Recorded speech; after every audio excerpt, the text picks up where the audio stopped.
Welcome to आगे विदेश से दोस्तों। इस वीडियो में बात करेंगे यूपीएससी की भर्ती एजीटीए के बारे में, एजीटीए डीबी के बारे में और वेटिंग लिस्ट और वेतन वापसी BPO dB, junior assistant dB और अगले रिजल्ट कौन से होंगे, लेखपाल और जेई इन भर्तियों के बारे में जानकारी दी जाएगी। वीडियो को लास्ट तक पूरा देखिए, पूरी बात समझ आएगी। तो चलिए शुरू करते हैं, वीडियो को देखते हैं क्या इसमें। तो आप सभी को हैप्पी होली और आपका दिन मंगलमय हो और आपका आने वाला भविष्य भी मंगलमय हो। एक और छोटी सी जानकारी दे देता हूँ। टेक्स्ट बुक लाया है आपके लिए रंग बरसे सेल। ये सेल चलेगी 3 से 4 मार्च और इसमें yearly text book pass pro आपको ₹349 में मिल जाएगा।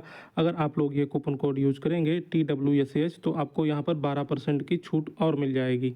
तो ये कूपन कोड याद रखिएगा आप, ये 12% की छूट मिल जाएगी TWSH। या फिर ये दूसरा कूपन कोड है, इसको भी आप लोग यूज कर सकते हैं जॉब 35, या ये यूज करने से भी आपको 12% की छूट मिल जाएगी। ठीक है, तो टेक्स्ट बुक ऐप पर जाके आप लोग इसको परचेज कर सकते हैं, या फिर मैं लिंक दे दूंगा कमेंट बॉक्स में और डिस्क्रिप्शन में, वहाँ से क्लिक करके आप लोग डायरेक्ट इसको परचेज कर सकते हैं। आगे चलते हैं, पहले बात कर लेते हैं एजीटीए में आपकी सभी समस्याओं का 100% निवारण। तो कई सवाल हैं छात्रों के डॉक्यूमेंट को लेकर, और कौन से डॉक्यूमेंट लगाने हैं, पुराने लगाने हैं या नए लगाने हैं। तो यहाँ पर डॉक्यूमेंट के बारे में आपको जानकारी दी जाएगी, और जो नोटिफिकेशन में आया है और जो नोटिस में आया है उसके अनुसार। उससे पहले समस्त एजीटीए के छात्रों की तरफ से एक निवेदन है कि जो छात्र पहले से कहीं सरकारी नौकरी में चयनित हैं, कृपा करके एजीटीए की जो डीबी है उसको ना करवाएं और अपने डॉक्यूमेंट अपलोड ना करें। ऐसे करने से आपको किसी गरीब किसान के बच्चों को एजीटीए की नौकरी मिल जाएगी, उसका घर खुशियों से भर जाएगा। तो जो भी लोग पहले से कहीं नौकरी कर रहे हैं, सरकारी नौकरी कर रहे हैं, किसी अच्छी पोस्ट पर हैं, तो वो लोग एजीटीए की जो डीबी है उसको स्किप कर दें। ठीक है, तो ये एजीटीए के छात्रों के हित में एक बहुत बड़ा कदम होगा और सभी कृषि छात्रों के हित के लिए ये बहुत ज़रूरी है। तो कृपया करके आप लोग इसका स्क्रीनशॉट लेकर अपने व्हाट्सएप स्टेटस में लगाएं और सभी ग्रुप में सेंड करें। ठीक है, तो ये बहुत ज़रूरी काम है। अब यहाँ पर कुछ लोग बोलेंगे कि कोई डीबी स्किप नहीं करता है, तो देखिए कोई डीबी स्किप करे या ना करे, हम लोगों को अपना काम करना है, और अगर हमारे बोलने से कोई डीबी स्किप कर देगा तो उससे कम नंबर वालों का ही भला हो जाएगा। ठीक है, तो ये काम आप लोग अवश्य करें, इससे बहुत ज़्यादा नहीं तो थोड़ा बहुत तो फ़ायदा आपको देखने को मिलेगा। ठीक है, तो दोस्तों ये एजीटीए की नोटिस है। ठीक है, ये पहले की मतलब जो नोटिस जारी की गई थी अभी 28 फरवरी को, तो ये नोटिस मैं आपको यहाँ पर दिखाना चाहूँगा। इसका पॉइंट नंबर 6 यहाँ पर देखिए क्या लिखा हुआ है। अभ्यर्थी यह सुनिश्चित करें कि उनके द्वारा अपलोड किए गए सभी अभिलेखपूर्ण, स्पष्ट, पठनीय और विज्ञापन में दी गई शर्तों के अनुसार हों। यदि अपलोड किए गए अभिलेख अपूर्ण, अस्पष्ट या अपठनीय या विज्ञापन की शर्तों के अनुरूप नहीं पाए जाते हैं, जो देखिए एजीटीए का नोटिफिकेशन है, ये जो विज्ञापन में जो उसकी शर्तें दी गई हैं उसके अनुरूप अगर नहीं पाया जाता है तो संबंधित अर्हता या आरक्षण का दावा अस्वीकार किया जा सकता है, तो अभ्यर्थियों को अनर्ह घोषित किया जा सकता है। इसीलिए जो विज्ञापन में शर्तें दी गई हैं उसके अनुसार आप लोगों को डॉक्यूमेंट अपलोड करना बहुत ज़रूरी है। ठीक है, अगर ऐसा नहीं कर पाते हैं आप लोग तो यहाँ पर आपसे ये देखिए, ये पॉइंट नंबर में लिखा है कि आवश्यकता अनुसार आपसे स्पष्टीकरण भी मांगा जा सकता है किसी भी डॉक्यूमेंट को लेकर, और या फिर इसके अलावा जो भी आयोग का निर्णय होगा वो अंतिम मान्य होगा। ठीक है, तो विज्ञापन में कौन कौन सी शर्तें दी गई हैं ये भी आपको एक बार फिर से बता देता हूँ। देखिए जब विज्ञापन आया था तो 15 मार्च 2024 को ही मैंने एक वीडियो बनाया था, उसमें भी आपको सारी डिटेल्स बताई थी। तो दोस्तों ये है आपका एजीटीए का विज्ञापन। तो इसमें कौन कौन सी शर्तें दी गई हैं वो मैं आपको दिखा देता हूँ डॉक्यूमेंट से रिलेटेड। तो ये देखिए भाग 2 है, ये पेज नंबर 6 पर। ठीक है, भाग 2 है, इसमें आवेदन की प्रक्रिया के साथ ये कुछ शर्तें दी गई हैं। इसको मैं आपको यहाँ पर एक बार फिर से दिखा देता हूँ। ऊपर जो चीज़ें लिखी हुई हैं वो तो नॉर्मल है। यहाँ पर देखिए 2.1 अभ्यर्थियों से अपेक्षा की जाती है कि यह विज्ञापन की सावधानीपूर्वक पढ़ें, भली बात समझ लें। वे विज्ञापित पद हेतु वांछित अनिवार्य अर्हता, शैक्षिक व अन्य अर्हता धारित करने हेतु निर्धारित आयु सीमा के अंतर्गत आते हैं। अभ्यर्थी विज्ञापन के उल्लेख निर्धारित अर्हता एवं शैक्षिक योग्यता धारण करने पर ही आवेदन पत्र में भरने की प्रक्रिया प्रारंभ करें। तो यहाँ नंबर 2.2 में लिखा हुआ है, अभ्यर्थी को आवेदन की अंतिम तिथि मतलब 31/5/2024 तक संबंधित आवश्यक अनिवार्य अर्हता, शैक्षिक व अन्य अर्हताएँ या तत्संबंधी प्रमाण पत्र जो हैं वो धारित करना अनिवार्य है।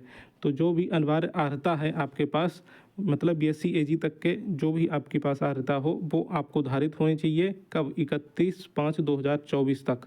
और आपके जो सर्टिफिकेट यहाँ पे देखिए प्रमाण पत्र ये लिखा हुआ है, प्रमाण पत्र वगैरह ये सब कुछ 31/5/2024 तक बन जाना चाहिए। अब यहाँ पर कुछ लोगों ने नए सर्टिफिकेट भी बनवा लिए हैं। तो अब देखिए आपके पास अगर इससे पहले के सर्टिफिकेट हैं तो आप लोग वही लगाइएगा। बहुत ज़्यादा पुराने नहीं होने चाहिए। इससे पहले 2 या 3 साल तक के पुराने हों तो शायद चल जाएगा। और मैंने उसी टाइम वीडियो बना के बताया था कि आप लोग उसी टाइम के नए सर्टिफिकेट बनवा लीजिए। तो जिसके पास इस समय के सर्टिफिकेट हैं 31/5/2024 के, तो वो लोग वही सर्टिफिकेट लगाएं। और जिन्होंने नए सर्टिफिकेट बनवा लिए हैं, जिनके पास पहले के सर्टिफिकेट नहीं हैं, अब उनके पास कोई दूसरा ऑप्शन नहीं है। मतलब वो पहले के सर्टिफिकेट उनके पास है ही नहीं तो लगाएंगे क्या। तो आप लोग नए सर्टिफिकेट ही लगा दीजिए। फिर वहाँ पर आयोग जो भी निर्णय लेगा वो मान्य होगा। मतलब आयोग अगर उनको एक्सेप्ट करना चाहेगा तो एक्सेप्ट करेगा, नहीं एक्सेप्ट करना चाहेगा तो नहीं करेगा। ये आयोग के ऊपर डिपेंड करेगा, क्योंकि जो नोटिफिकेशन में शर्तें लिखी हुई हैं वो यही लिखा हुआ है जो मैं आपको दिखा रहा हूँ।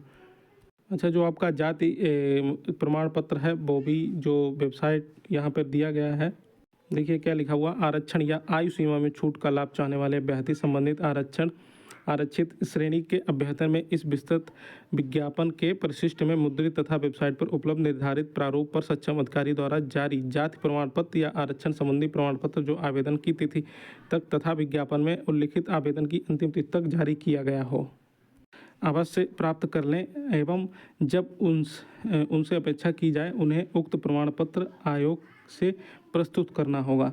तो यहाँ पर देखिए ये आपके जो जाति प्रमाण पत्र है, यहाँ पर आपका जाति प्रमाण पत्र जो OBC SC ST सर्टिफिकेट है, तो वो यहाँ पर देखिए आवेदन की अंतिम तिथि तक आप लोग अवश्य प्राप्त कर लें। यही चीज़ यहाँ पर भी लिखी हुई है। EWS वालों के लिए भी लिखा हुआ है। आपका EWS सर्टिफिकेट जो है 1/4/2024 से 31/5/2024 के बीच होना चाहिए। और आपकी जो आय है, जो वित्तीय वर्ष है 2023-24 की आय पर आधारित हो तथा वित्तीय वर्ष 2024-25 के हेतु मान्य हो। तो ये आपके पास जिन्होंने ये वाला EWS सर्टिफिकेट बनवाया है उनका 100% मान्य होगा और आप लोग यही सर्टिफिकेट लगाएं, ठीक है। और जिन्होंने नया बनवाया है और जिनके पास पुराना भी है तो वो पुराना वाला लगाएं, नया वाला मत लगाएं। और जिनके पास पुराना नहीं है, नया ही बनवाया है, तो उनके पास कोई दूसरा ऑप्शन है ही नहीं, तो वो लोग फिर नया वाला ही लगा दें। फिर वो आयोग डिसाइड करेगा कि लेना है या नहीं लेना है उसको। तो बहुत से लोग यहाँ पर पूछते हैं कि इसका प्रारूप क्या होना चाहिए। तो शासनादेश संख्या यहाँ दिनांक 14/3/2019 द्वारा निर्धारित प्रारूप पर प्रमाण पत्र प्रस्तुत किया जाना अनिवार्य होगा। ये विज्ञापन में लिखा हुआ है, ठीक है। जिन्होंने इस प्रारूप पर बनवाया है तो यहाँ पर विज्ञापन संख्या ये मतलब कृपया विज्ञापन के प्रस्तर 11.14 का अवलोकन करने का कष्ट करें। तो ये इसी नोटिफिकेशन में ये पेज नंबर 29 पर ये देखिए, ये आपका जो आर्थिक रूप से कमज़ोर वर्ग का जो प्रमाण पत्र है ये इस प्रारूप में बना होना चाहिए आपका, ठीक है। और अगर इस प्रारूप में नहीं बना है तो वो आयोग के ऊपर डिपेंड करेगा, वो लेगा या नहीं लेगा। खैर प्रारूप तो देखिए थोड़ा बहुत इधर उधर हो तो वो चल जाता है मेरे हिसाब से, तो आप लोग उसकी टेंशन मत लीजिए, ठीक है। लेकिन आपका स्टेट का ही जो भी आरक्षण वाला सर्टिफिकेट है वो होना चाहिए, जैसे कि OBC SC ST या EWS ये सभी स्टेट के ही होने चाहिए। क्योंकि यहाँ पर ये जो 2.4 है यहाँ पर लिखा हुआ है इस श्रेणी के आवेदकों को उत्तर प्रदेश शासन कार्मिक अनुभाग के शासनादेश द्वारा। तो मतलब साफ साफ यहाँ पे लिखा हुआ है कि उत्तर प्रदेश का ही आपका सर्टिफिकेट होना चाहिए। तो जो AGTA का जो नोटिस आया है DB के लिए विज्ञापन में दी गई शर्तों के अनुरूप मैंने आपको यहाँ पर बता दिया है कि विज्ञापन में आपकी कौन कौन सी शर्तें दी गई हैं। तो अगर इसके अनुरूप आप लोग अपने डॉक्यूमेंट अपलोड करेंगे तो कोई भी आपको बाहर नहीं कर सकता, क्योंकि ये आपके नोटिफिकेशन में ही लिखा हुआ है। अब इसके अलावा अगर आप लोग कोई भी दूसरे डॉक्यूमेंट अपलोड करते हैं तो उसके ऊपर फिर आयोग का निर्णय जो होता है वही मान्य होता है। क्योंकि ये जो पॉइंट नंबर 8 है AGTA के नोटिस में, यहाँ पर देखिए साफ साफ ये लिखा हुआ है पॉइंट नंबर 8 में, यहाँ पर अभ्यर्थी सुनिश्चित कर लें कि ऑनलाइन आवेदन में समय प्रविष्ट विवरण जैसे कि नाम, पिता का नाम और जन्म तिथि, श्रेणी और शैक्षिक विवरण आदि तथा अपलोड किए गए अभिलेखों में अंकित विवरण में समानता होनी चाहिए। मतलब आपने जो आवेदन किया था जब एजीटीए में, उसमें जो भी आपने डॉक्यूमेंट लगाए थे तो वही डॉक्यूमेंट आपको देने हैं। नहीं तो अगर भिन्न मतलब दूसरे डॉक्यूमेंट अपलोड करेंगे और वहाँ पर अगर भिन्नता पाई जाती है तो आपको प्रॉब्लम हो सकती है। ये चीज़ यहाँ पे लिखी हुई है। उक्त प्रविष्टियों एवं अपलोड किए गए अभिलेखों में अंकित विवरण में भिन्नता की स्थिति में सुस्पष्ट एवं संतोषजनक स्पष्टीकरण अपलोड करना होगा। ठीक है, मतलब यहाँ पर देखिए ये साफ साफ एफिडेविट के लिए भी लिखा हुआ है।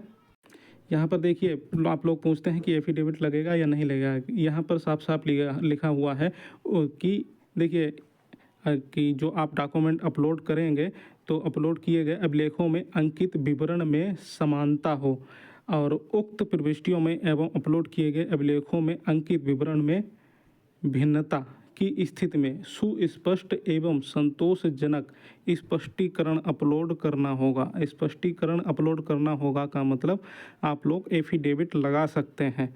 तो भिन्नता के समय संबंध में आयोग का निर्णय अंतिम एवं बाध्यकारी होगा। ठीक है, तो आप लोगों को अगर कोई भी कमी रह जाती है आपके डॉक्यूमेंट में, जैसे नाम गलत हो या कोई भी गलती हो गई हो आवेदन करते समय, उसके लिए आप लोग स्पष्टीकरण सहित एफिडेविट लगाएंगे। ये पॉइंट नंबर 8 में साफ साफ लिखा हुआ है।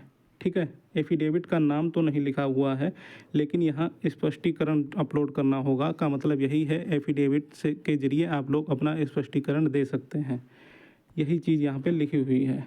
तो इतनी जानकारी हो गई और बाकी जब 6 तारीख को पोर्टल खुलेगा तब मैं आपको एक बार फिर से वीडियो बना के जानकारी दे दूंगा कैसे कैसे अपलोड करना है। अगर स्पष्टीकरण मतलब जो एफिडेविट आप लोग लगाएंगे उसमें अलग से जगह दी गई है या फिर डॉक्यूमेंट के साथ मर्ज करके लगाना है, वो कैसे क्या करना है वो मैं आपको 6 तारीख को वीडियो बना के जानकारी दूंगा तो बता दूंगा। ठीक है, तो आप लोगों को इस तरह के डॉक्यूमेंट लगाने होंगे। वेटिंग लिस्ट और अभ्यर्थन वापसी का बात करें तो यहाँ पर देखिए छात्र कोशिश कर रहे हैं। मैंने ये कल टेलीग्राम पर भी डाल दिया था। वेटिंग लिस्ट और अभ्यर्थन वापसी को लेकर ये लेटर है।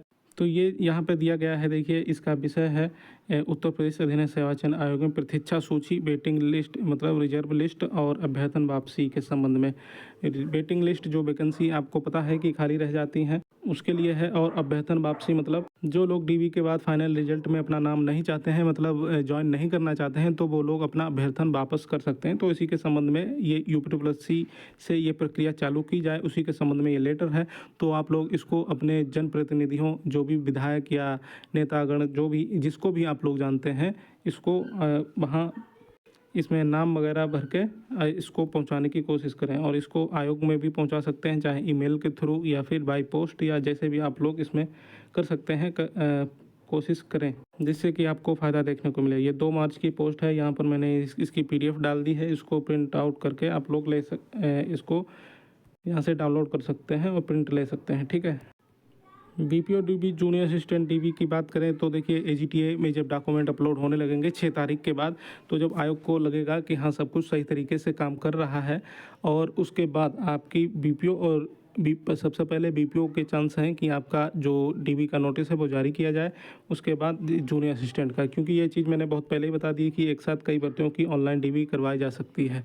सिर्फ डॉक्यूमेंट अपलोड करने हैं, वो आयोग चाहेगा तो एक साथ अपलोड करवा लेगा। ठीक है, बहुत से छात्र BPO वाले ये सोचकर परेशान हैं कि जब AGTA की DB ख़त्म होगी तभी उनका नोटिस आएगा। तो आपको बता दूं ऐसा बिल्कुल नहीं है, आपका नोटिस पहले भी आ जाएगा। बस आयोग संतोषजनक ये AGTA की DB स्टार्ट हो जाए और डॉक्यूमेंट सही से अपलोड होने लगे। जब आयोग को लगेगा कि हाँ सब कुछ नया पोर्टल है, सब कुछ सही से काम हो रहा है, तो आपकी DB भी चालू कर दी जाएगी। ठीक है, और अगले रिजल्ट जो हैं ये आपको बता दूँ, जो आपके जूनियर एनालिस्ट फूड और जूनियर एनालिस्ट ड्रग और होम्योपैथी और मंडी, इनमें से आपका कोई रिजल्ट जो है 1 या 2 रिजल्ट मार्च महीने में देखने को मिल जाएंगे। मार्च महीने में ही आपकी लेखपाल की एग्ज़ाम डेट जो है संभव है कि ये आपको देखने को मिले। अप्रैल लास्ट या मई में जो आरक्षित तिथियां हैं कैलेंडर में, मैंने आपको बताया था, उनमें से एक डेट होगी। जेई की शॉर्ट लिस्टिंग 15 मार्च के बाद कभी भी 15 मार्च या उसके आसपास कभी भी जारी कर दी जाएगी, और आपकी एग्ज़ाम डेट ये मई मान के चलिए। ठीक है, 21 मई की जो आरक्षित तिथि है उसमें आपका एग्ज़ाम करवाया जा सकता है। बाकी जो भी आरक्षित तिथियां कैलेंडर में दी गई हैं, जेई और लेखपाल वाले दोनों लोग आरक्षित तिथियों को एग्ज़ाम डेट मान के अपनी तैयारी करते रहें, क्योंकि उसी डेट में आपकी एग्ज़ाम डेट किसी भी आरक्षित तिथि में लगाई जा सकती है। तो ये हो गई पूरी जानकारी। और बाकी एजीटीए वालों के लिए लाइव सेशन चलता रहेगा, रात को समय मिलेगा तो या जब भी समय मिलेगा लाइव आके आप लोगों के जो भी क्वेश्चन होंगे उसका रिप्लाई दे दिया जाएगा। ठीक है, तो ये हो गई पूरी जानकारी। यूपीएससी भर्तियों के लेटेस्ट अपडेट पाने के लिए चैनल को सब्सक्राइब कीजिए। नमस्कार।